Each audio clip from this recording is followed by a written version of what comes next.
നമസ്കാരം. ജ്യോതിശാസ്ത്ര പങ്ക്തിയിലേക്ക് പ്രിയമുള്ള എല്ലാ പ്രേക്ഷകർക്കും ഹൃദ്യമായ സ്വാഗതം. നമ്മൾ ഇന്ന് ജ്യോതിശാസ്ത്രത്തിലെ ചില പ്രത്യേകമായ വസ്തുതകളാണ് പറയാൻ പോകുന്നത്. നക്ഷത്ര ജ്യോതിഷം അഥവാ സ്റ്റെല്ലാർ അസ്ട്രോളജിയുടെ വിവിധ വശങ്ങളാണ് നാം ഇവിടെ പറയാനായിട്ട് പോകുന്നത്.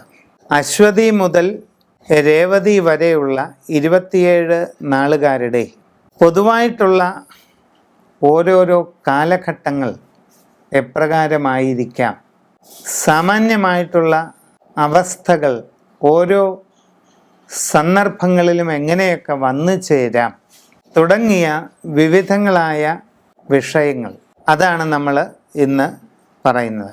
നമ്മൾ 27 നാളുകളാണ് നക്ഷത്ര ജ്യോതിഷത്തിൽ ഉള്ളത്. ലൂനാർ അസ്ട്രോളജി അഥവാ ചാന്ദ്ര ജ്യോതിഷത്തിൻ്റെ ഭാഗമാണ് ഇവ. നിരയന ജ്യോതിഷമെന്നും പറയും. നക്ഷത്രങ്ങളെന്ന് പറയുമ്പോൾ നമ്മൾ ആകാശത്ത് ഇങ്ങനെ കൺചിമ്മി തെളിയുന്ന ആ കാണുന്ന വെറും നക്ഷത്രങ്ങളെ പറ്റിയിട്ടല്ല പറയുന്നത്. ഒരു നക്ഷത്ര മണ്ഡലം എന്ന് പറയുന്നത് ആകാശത്ത് 13.25 ഡിഗ്രി, കുറച്ചുകൂടെ വ്യക്തമായി പറഞ്ഞാൽ 13.33 ഡിഗ്രി അളവാണ് ഒരു നക്ഷത്ര മണ്ഡലം. ഭൂമിക്ക് ചുറ്റുമുള്ള അന്തരീക്ഷ മണ്ഡലത്തെ ഒരു പരിപൂർണ വൃത്തമായി പരിഗണിച്ചാൽ ആ വൃത്തത്തിൻ്റെ ഗണിതപരമായ അളവ് 360 ഡിഗ്രിയാണ്.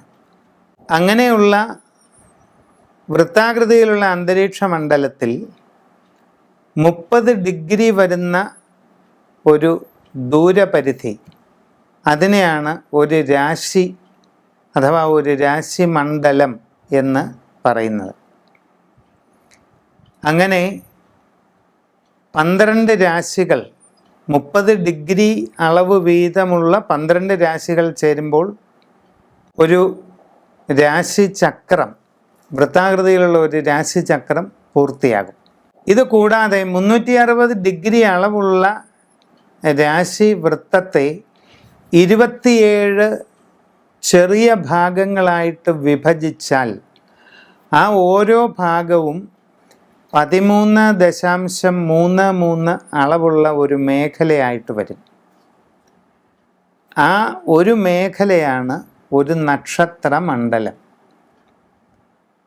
ആ ഒരു മേഖലയിൽ കാണപ്പെടുന്ന കോൺസ്റ്റലേഷൻസ്, താരാപഥങ്ങളുടെ വ്യൂഹം, അവയെ അടിസ്ഥാനമാക്കി അതിന് പേരുകൾ നൽകിയിരിക്കുകയാണ്.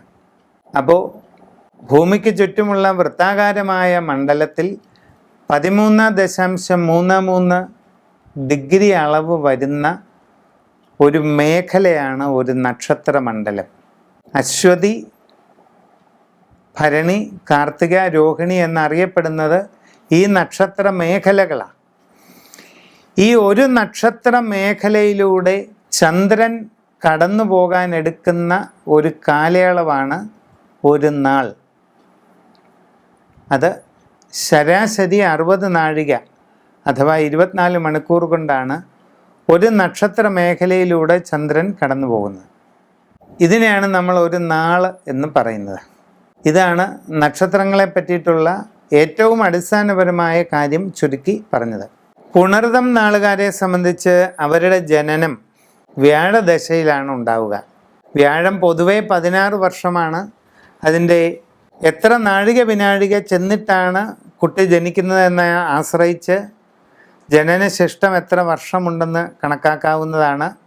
എന്തായാലും ശൈശവം, ബാല്യം ഇവയെല്ലാം വ്യാഴദശയിലൂടെയാണ് അധികവും കടന്നു പോകാറുള്ളത്.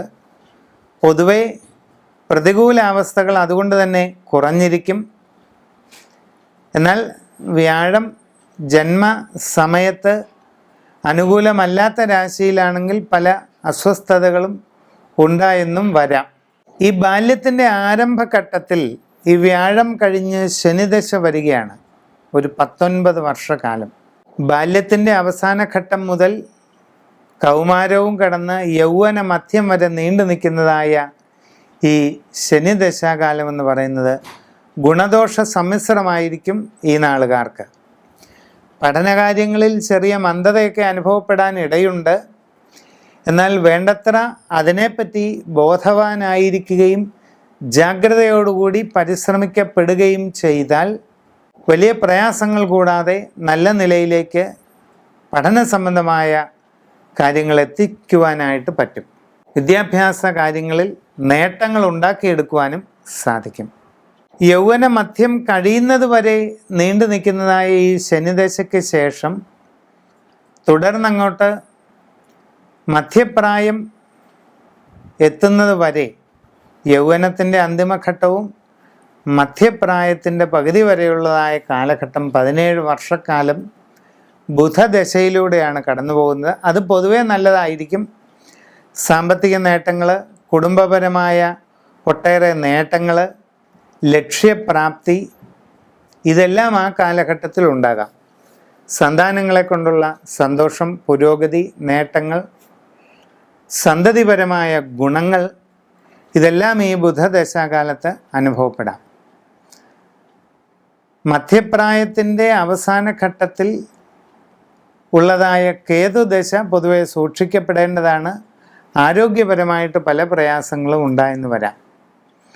എന്നാൽ അത് തരണം ചെയ്തു കഴിഞ്ഞാൽ പിന്നീട് 20 വർഷം വാർദ്ധക്യകാലം വരെയും ശുക്രദശയാണ്. അത് പൊതുവെ ഗുണാത്മകമായിരിക്കുകയും ചെയ്യും.